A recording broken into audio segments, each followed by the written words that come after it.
Hello bachcho, let's read the question. The question says, in the arrangement shown, the 2 kg block is held to keep the system at rest. The string and pulley are ideal. When the 2 kg block is set free, by what amount of tension in the string changes? G equal to 10 meter per second square. Options are option A increase of 12 Newton, option B decrease of 12 Newton, option C increase of 18 Newton, option D decrease of 18 Newton. ठीक है, ये question को solve करने से पहले इसकी की concept के बारे में बात करते हैं। यहाँ पे जो की कंसेप्ट हमारा यूज होगा,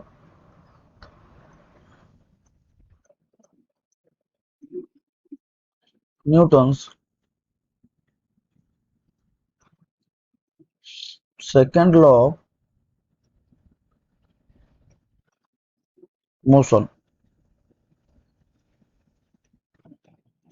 ठीक है, अभी ये क्वेश्चन को सॉल्व करने से पहले कौन कौन सा फोर्स यहाँ पे अप्लाई हुआ है इसके बारे में बात कर लेते हैं। देखो, ये जो 3 kg वाला ब्लॉक है इसको ए ले लेते हैं, और जो 2 kg वाला ब्लॉक है इसको बी ले लेते हैं।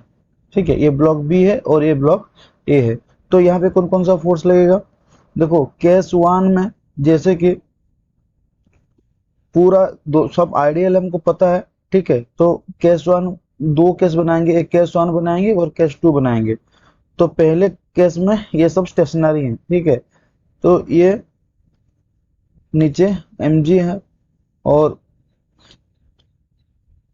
देखो तो नीचे यहाँ पे हो जाएगा mg, अगर यहाँ पे 30 डिग्री है यहाँ पे भी हो जाएगा mg cos 30 डिग्री। इस तरह बन जाएगा mg sin 30 डिग्री, 30 डिग्री ऊपर में नॉर्मल लगेगा। तो पहले केस में क्या कर सकते हैं, in case I T equal to 30 newton. क्यों? अगर इसका एफबीडी बनाएंगे तो देखो, ये हमारा ब्लॉक ए है, ऊपर टेंशन और नीचे 3g। ठीक है, तो यहाँ से हमने लिख दिए टी इक्वल टू 30 न्यूटन। अभी क्या करेंगे, फ्री टू मूव कर देंगे, इसका मतलब सिस्टम को रिलीज कर देंगे। ठीक है, इसके बाद क्या होगा, इसके बाद हम इसका भी फ्री बॉडी डायग्राम बनाते हैं इंडिविजुअली और इसको सॉल्व करते हैं। देखो, इन केस टू क्या, system set to be free.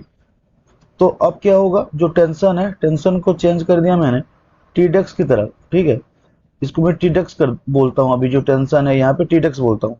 नीचे mg लगेगा, लेकिन जैसे हमने छोड़ दिया, सिस्टम को रिलीज कर दिया, तो नीचे एक्सेलरेशन भी लगेगा a। ठीक है, Newton second law of motion को यूज करते हैं, तो वो बोलता है F net equal to M A. तो यहाँ पे क्या कर सकते हैं हम, यहाँ पे ये कर सकते हैं, जैसे कि ये जो m का वैल्यू 3 है, यहाँ पे ये 3 kg का मास है, तो हम क्या लिख सकते हैं, 3g माइनस टी डेक्स इक्वल टू 3a। ठीक है, तो 3g का वैल्यू पुट करेंगे तो 30 माइनस टी डेक्स equal to 3a।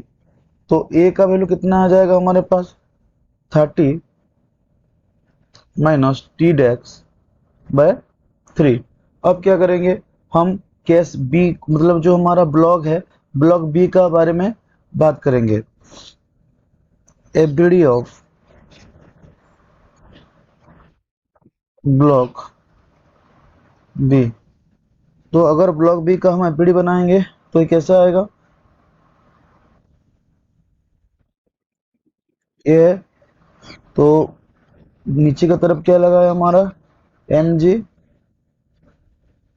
Sign 30 degree. ठीक है, और एक्सेलरेशन इस तरफ रहेगा, इस तरफ टी डेक्स रहेगा, नीचे की तरफ mg cos थीटा,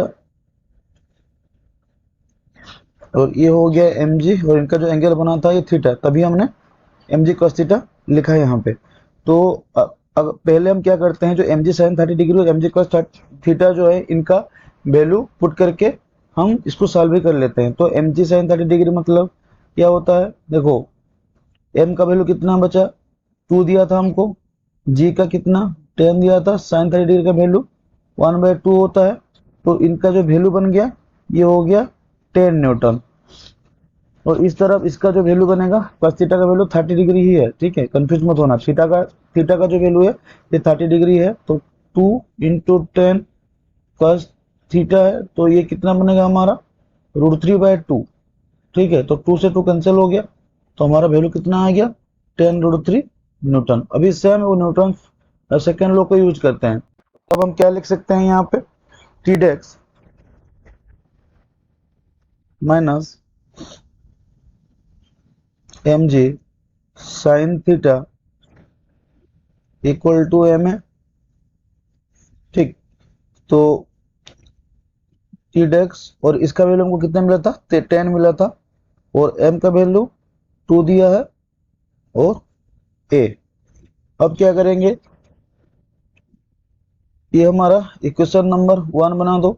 तो इक्वेशन नंबर 1 से जो ए का वैल्यू है वहां पे पुट कर देंगे, तो हमारे पास कितना बच जाएगा, टी डेक्स minus 10 equal to 2 into 30 minus T डेक्स बाय 3, ये हो गया।